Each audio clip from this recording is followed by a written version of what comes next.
What if an asteroid were hurtling towards the Earth right now? Would we have the time and the means to deflect it? Nearly 6 months ago, the so-called Strategic Defense of Earth was first proposed by then Russian ambassador to NATO, Dmitry Rogozin.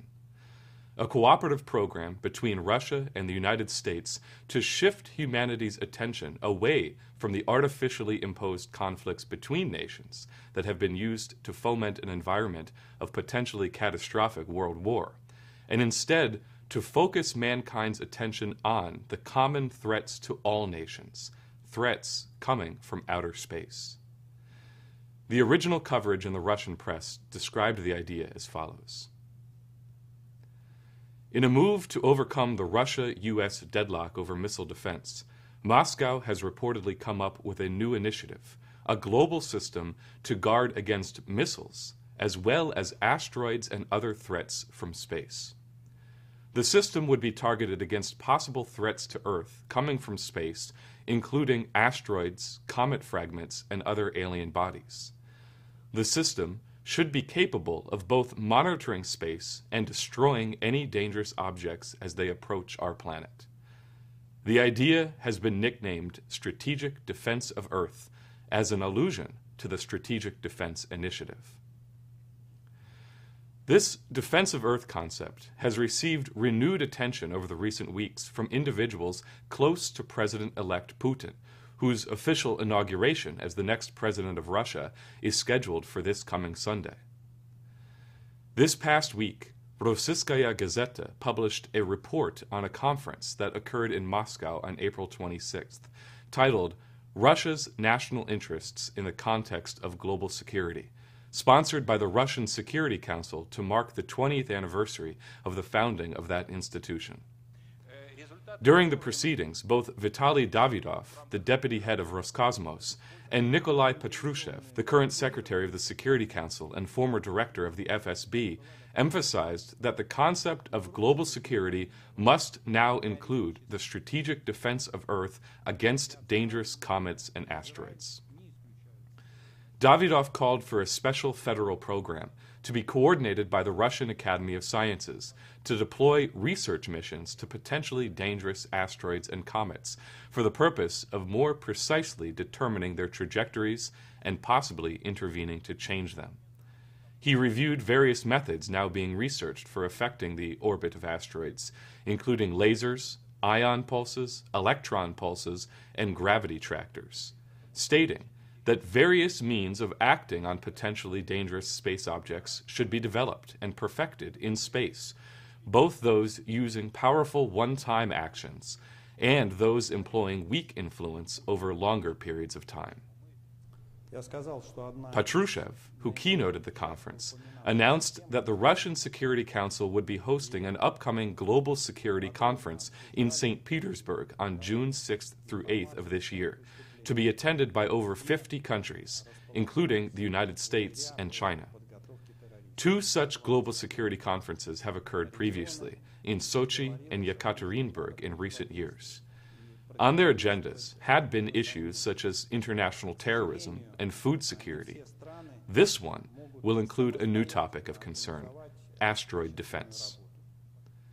Rossiyskaya Gazeta reported, in addition to the traditional international security problems, entirely new threats will be discussed in Petersburg. For example, ones such as counteracting the asteroid danger. This is not a joke and not science fiction. The deputy head of the Federal Space Agency, Vitaly Davidov, told the conference yesterday that space junk and the asteroid comet danger are new challenges to civilization. Davidov noted that scientists have already been able to identify over 8,500 relatively large celestial bodies, mainly asteroids, with orbits passing dangerously close to Earth's. Specialists estimate that a collision between Earth and an asteroid several hundred meters in diameter would lead to major regional destruction, while a strike by an asteroid with a diameter greater than 0.8 to 1 kilometer would cause so-called asteroid winter and the end of civilization. Furthermore, A collision with such a large asteroid would generate seismic waves, which could trigger eruptions of dormant volcanoes as well as earthquakes. In 2004, the Kitt Peak National Observatory in Arizona discovered an asteroid that will approach Earth at the relatively small distance of around 30,000 kilometers in 2029. Scientists acknowledge that mankind has very limited capabilities to combat asteroids, and that this will require the joint efforts of all nations.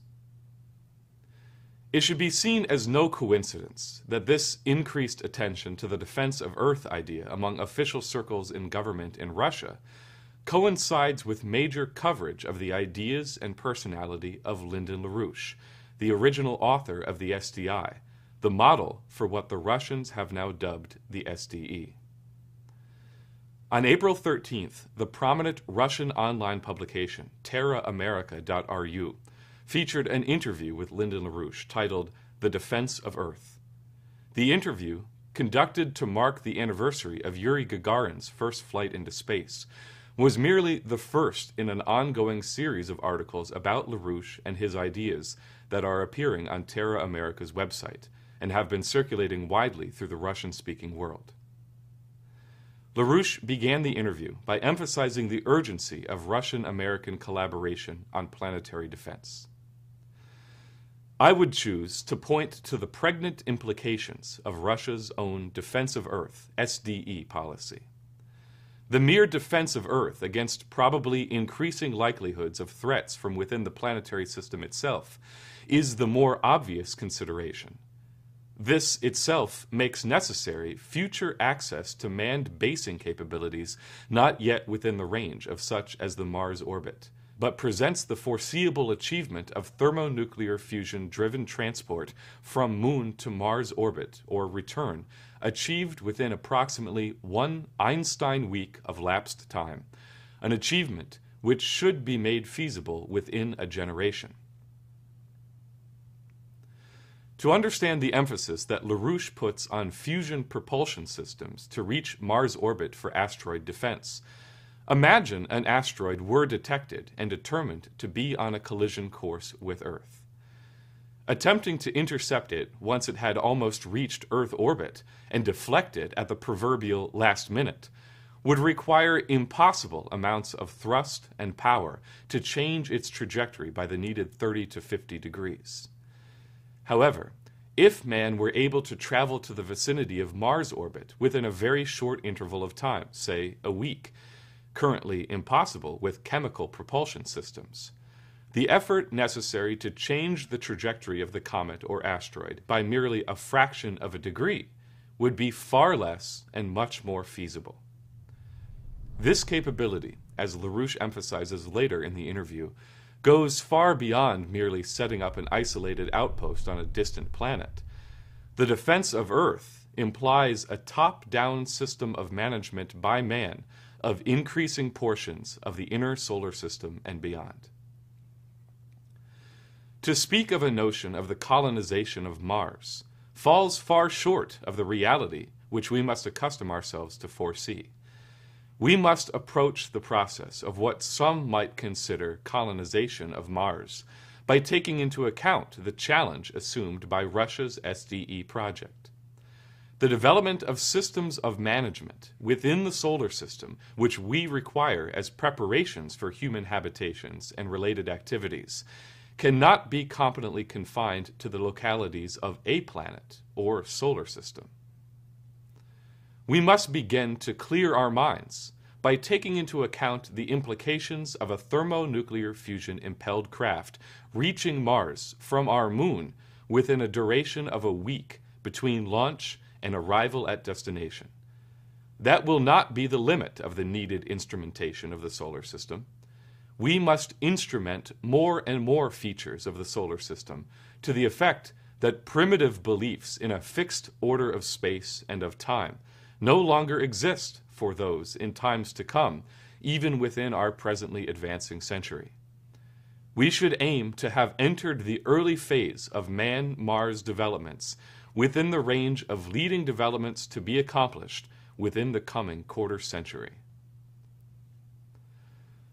A second installment of the Terra America series on LaRouche was released on April 16th, which provides an extensive biography on who LaRouche is and what his role and influence has been on world history.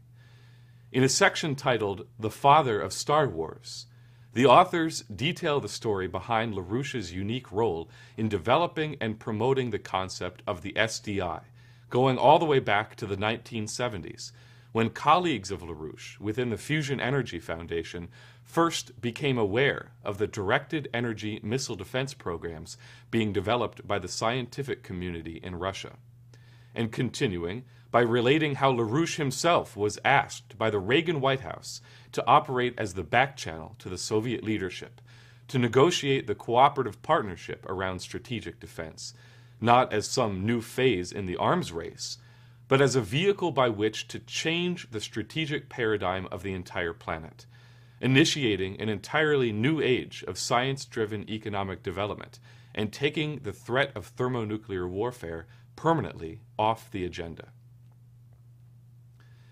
2 additional articles have appeared since, with further ones still expected to come. The third was an extensive one which appeared on April 23rd, which focused on LaRouche's philosophy of history, his record as an economic forecaster, and his definition of the real standard of value in an economy being the creative capacity of the human mind, as typified by classical musical composition. And additionally, a 4th article, an extensive interview about LaRouche with Russian historian Andrei Fursov, the director of the Center for Russian Studies at the Moscow Humanitarian University, who examines the philosophy behind LaRouche's understanding of history, giving prominence to his analysis of the current British Empire as the modern embodiment of the Venetian financier oligarchy. So if we look at the present political situation, with the world system hurtling towards destruction, and the British threatening to use their puppet Obama to launch thermonuclear war, it should be seen as no coincidence that this series of articles about LaRouche, about his authorship of the SDI, his influence as both a strategist and an economist in the world today, and his own emphasis on the need for a common program among all nations to address the common threats to mankind, corresponds with the renewed attention to the strategic defense of Earth concept from within Russia's own establishment and government circles.